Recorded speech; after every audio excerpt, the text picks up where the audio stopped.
నమస్కారం. Shri devotional hub ఛానల్కి స్వాగతం.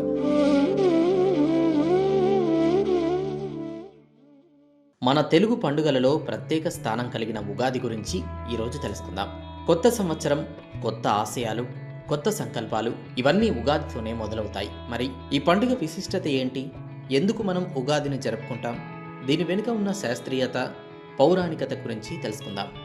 ఉగాది అనే పదం యుగాది అనే పదం నుండి ఉద్భవించింది. యుగాది అంటే యుగానికి ఆది అని అర్థం. హిందూ పంచాంగం ప్రకారం చైత్ర మాసం శుక్లపక్షం పాడ్యమి తిథి నాడు ఉగాది పండుగ వస్తుంది. తెలుగు ప్రజలు ఉగాదిని కొత్త సంవత్సరంగా జరుపుకుంటారు. ఇక పౌరాణిక కథనం ప్రకారం చూస్తే చైత్రమాసం శుక్లపక్షం పాడ్యమి రోజున ఆ విధాత ఈ జగత్తును సృష్టించాడని నమ్ముతారు. సోమకుడు వేదాలను తస్కరించిన కారణంగా మత్స్యావతారం ధరించిన విష్ణువు అతడిని సంహరించి వాటిని తిరిగి బ్రహ్మదేవుడికి అప్పగించిన సందర్భంగా ఉగాది ఆచరణలోకి వచ్చిందని పురాణాలు చెబుతున్నాయి. చైత్ర శుద్ధ పాడ్యమి రోజున సూర్యోదయ వేళలో బ్రహ్మదేవుడు సృష్టిని సృష్టించాడని అంటారు. అంటే కాలగణాన్ని గ్రహ, నక్షత్ర, ఋతు, మాసవర్ష, వర్షాదికులను బ్రహ్మదేవుడు ఆ రోజు వర్తింపజేస్తాడని నమ్మకం. ఈ విధంగా సృష్టి ఆరంభానికి, కాలచక్ర ప్రవృత్తికి, వేద సంరక్షకులకు నిదర్శనంగా ఉగాది గుర్తింపబడింది. ఉగాది రోజు అనేక ప్రత్యేకమైన ఆచారాలు పాటిస్తారు. తెల్లవారుజామునే అభ్యంగ స్నానం చేయడం ప్రధాన సాంప్రదాయం. అనంతరం ఇల్లు మరియు ఇంటి చుట్టూ పూర్తిగా శుభ్రం చేసి ఇంటి ద్వారాలకి మామిడాకుల తోరణాలు కడతారు. ఈ మామిడాకుల తోరణాలు ఇంట్లోకి శుభశక్తిని ఆహ్వానించడానికి, నెగిటివ్ ఎనర్జీని తొలగించడానికి ఉపయోగపడతాయి. ఇల్లు సుందరంగా, శుభ్రంగా అలంకరించుకోవడంతో పాటు దేవునికి పూజలు నిర్వహించడం మన సాంప్రదాయంలో ప్రధాన భాగంగా కొనసాగుతోంది. ఉగాది రోజు మరో ముఖ్యమైన ఆచారం పంచాంగ శ్రవణం. ఆలయాల్లో లేదా ఇంట్లో పెద్దలు పంచాంగాన్ని చదివి భవిష్యవత్సర ఫలితాలను వివరంగా తెలియజేస్తారు. ఈ పంచాంగ శ్రవణంలో రాశి ఫలాల వివరాలు, గ్రహస్థితులు, వాతావరణ అంచనాలు, వ్యవసాయ పరిస్థితులు మొదలైన విషయాలను పండితులు వివరిస్తారు.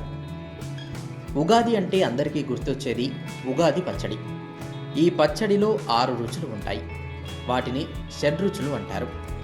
ఇవి మన జీవితంలోని అనేక అనుభవాలకు ప్రతీకలుగా వ్యవహరిస్తాయి. ఉగాది పచ్చడిలో బెల్లం ఆనందాన్ని సూచిస్తుంది. ఉప్పు జీవితంలోని ఉత్సాహాన్ని తెలియజేస్తుంది. వేప పువ్వు చేదుగా ఉండి బాధాకరమైన అనుభవాలను సూచిస్తుంది. చింతపండు పులుపును కలిగి ఉండి మనం జాగ్రత్తగా వ్యవహరించాల్సిన సమయాలను సూచిస్తుంది. పచ్చి మామిడి వగరు కొత్త సవాళ్లను సూచిస్తుంది. అలాగే కారం మన సహనాన్ని పరీక్షించే పరిస్థితులను సూచిస్తుంది. ఈ 6 రుచులు కలిపిన ఉగాది పచ్చడి మన జీవితంలో ఎదురయ్యే అనేక అనుభవాలను గుర్తు చేస్తూ సమతుల్యతను పాటించేందుకు మనకు మార్గదర్శకంగా ఉంటుంది.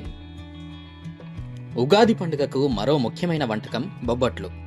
కొత్త సంవత్సర ఆరంభాన్ని సూచించే శుభ సందర్భం కావడంతో బొబ్బట్లు కొత్త ప్రారంభానికి శుభసూచకంగా తయారు చేయబడతాయి.